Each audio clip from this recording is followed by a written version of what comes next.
السلام عليكم ورحمة الله وبركاته. أهلا بكم في فيديو جديد من قناة بيتك أحلى بتاعته. اللهم صل وسلم وبارك على سيدنا محمد وآله وصحبه وسلم. يا رب تكونوا بخير. بصوا الكوباية دي فاضية. تمام، هنعمل ايه؟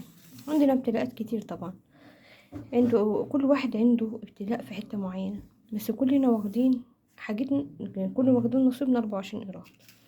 تعالوا بقى، صحة، ستر، والستر ده كتير بقى، ماشي، أولاد، ايه تاني، عمل،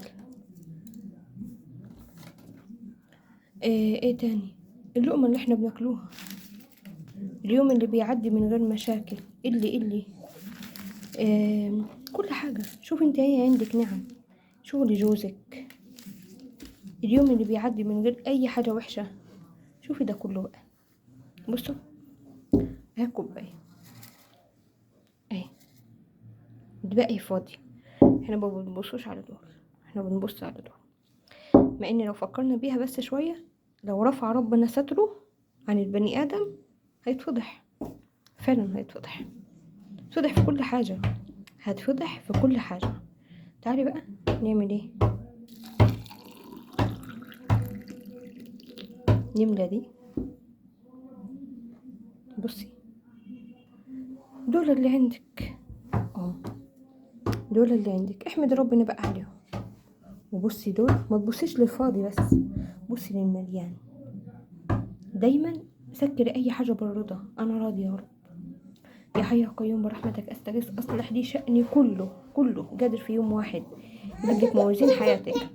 اصلح لي شأني كله ولا تكلني الى نفسي طرفة عين. تمام، معلش ابني الصغير. تمام، ولا تكلني الى نفسي طرفة عين. تمام، لا حول ولا قوة الا بالله. ده وعد ربنا، احنا بندعو وبنجتهدوا، واصبر على باب ربنا. على رأي الدكتور حازم شومان، يعني يا بخت اللي يصبر على باب ربنا. اصبر على باب ربنا، لو في حاجة بيطلب ربنا ابعد عنها. شوفي كرم ربنا وجوده عليكي، ماشي. اوعي تبصي واوعي تيأسي، الفرج جاي. لو عندك بنتك مريضة، ابنك مريض، برضه ربنا يشفيه. سيدنا أيوب عانى كتير، بس ربنا في يوم واحد رجع له كل حاجة. بصوا على الحاجة المليانة اللي عندكم، قولوا الحمد لله، استغفروا ربنا، قولوا لا حول ولا قوة إلا بالله، واظبوا بقى، واظبوا. اوعي ما تسلميش نفسك لليأس، ربنا معاكي، وربنا مش هيسيبك أبدا. ماشي، يلا أترككم في رعاية الله وأمنه، والسلام عليكم ورحمة الله وبركاته.